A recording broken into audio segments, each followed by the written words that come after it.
Hi guys, it's Mrs. Warnsing. I'm really happy to be a guest reader for you guys. Please bear with me. I haven't read this book in a really long time. Mrs. Peterson just gave me a copy of the book and this bottle, so I'll do my best, okay?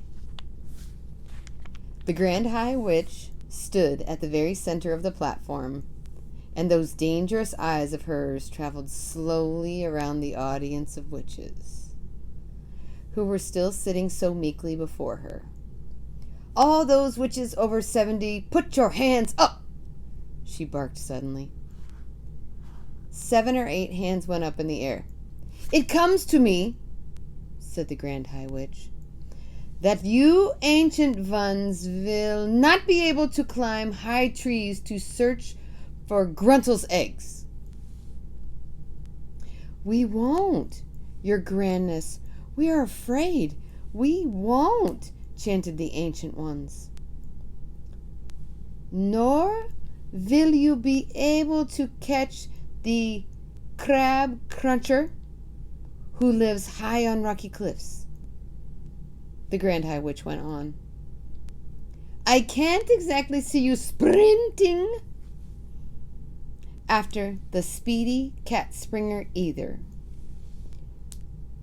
or diving into deep waters to spear the blabbersnitch, or striding the bleak moors with a gun under your arm to shoot the growlswords. You are too old and feeble." "We are," chanted the ancient ones. We are. "You ancient ones have served me well over many years," said the Grand High Witch, "and I do not wish to deny you the pleasure of bumping off a few thousand children each just because you have become old and feeble. I have therefore prepared personally with my own hands a limited quantity of delayed action mousemaker, which I will distribute to the ancient ones before you leave the hotel." "Oh, thank you," cried the old witches. "You are far too good to us, your grandness. You are so kind and thoughtful." "Here is a sample of what I am giving you," shouted the Grand High Witch. She fished around in the pocket of her dress and brought out a very small bottle. She held it up and shouted, "In this tiny bottle is 500 doses of mousemaker. It's enough to turn 500 children into mice." Wait a minute.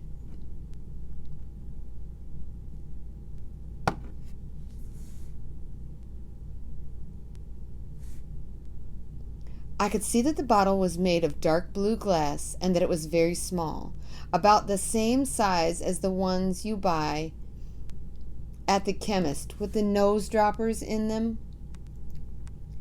"Each of you ancient ones will get 2 of these bottles," she shouted. Thank you, oh most generous and thoughtful one," chorused the old witches. "Not one drop will be wasted. Each of us will promise to squish, squallop, and swiggle 1,000 children." "Our meeting is over," announced the Grand High Witch. "Here is the timetable for the remainder of your stay in this hotel. Right now, we must go out on the Sunshine Terrace and have tea with that ridiculous manager. Next, at 6 o'clock tonight, those witches who are too old to climb trees after Gruntel eggs will report to my room to receive 2 bottles each of my mouse maker. My room number is 454. Do not forget it. Then, at 8 o'clock, you will assemble in the dining room for supper. We are the lovely ladies of the RSPCC, and they are setting up 2 long tables especially for us. Do not forget to put the cotton plugs in your nose. That dining room will be full of filthy little children. And without the nose plugs, the stink will be unbearable. Apart from that, remember, behave normally at all times. Is that clear? Any questions? I have one question, Your Grand Highness, said a voice in the audience. What happens if one of the chocolates we are giving away in our shops gets eaten by a grown-up? That's too bad for the grown-up, said the Grand High Witch. This meeting is over. Out you go. The witches stood up and began gathering their things together. I was watching them through the crack and hoping to heaven that they would hurry up and leave so that I might be safe at last. Wait! Shrieked one of the witches in the back. Hold everything!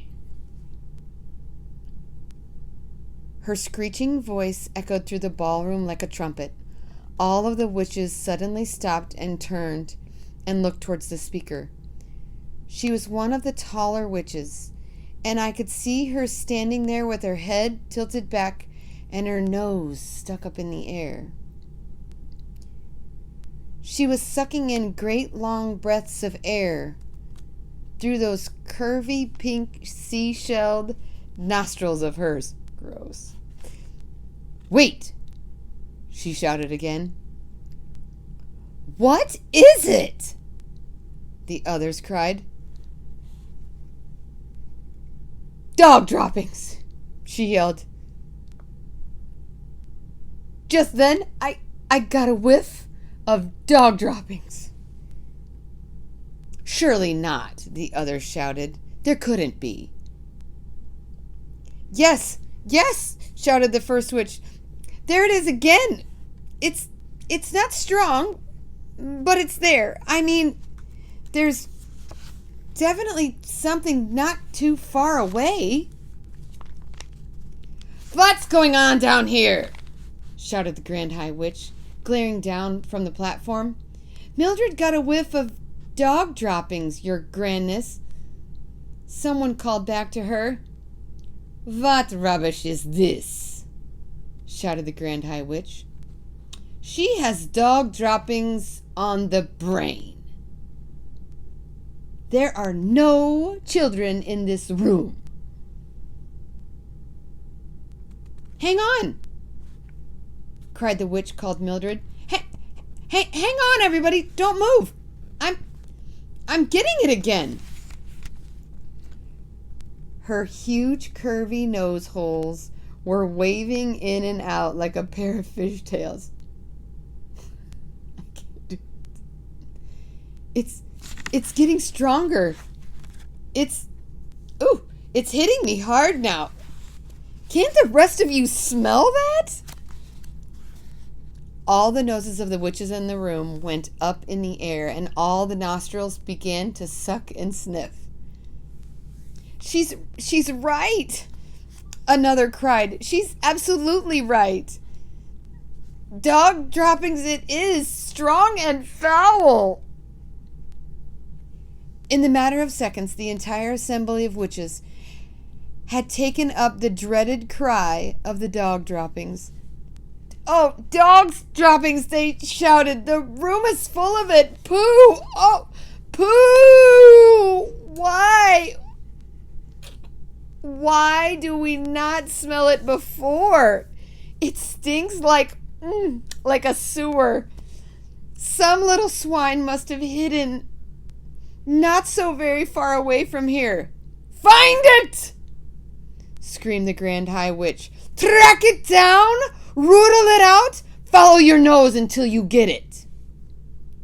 The hairs on the back of my neck were standing up like the bristles of a nail brush, and a cold sweat was breaking out all over me. Rootle it out! This small lump of dung, screeched the Grand High Witch. Don't let it escape. If it is in here, it has observed most secret things.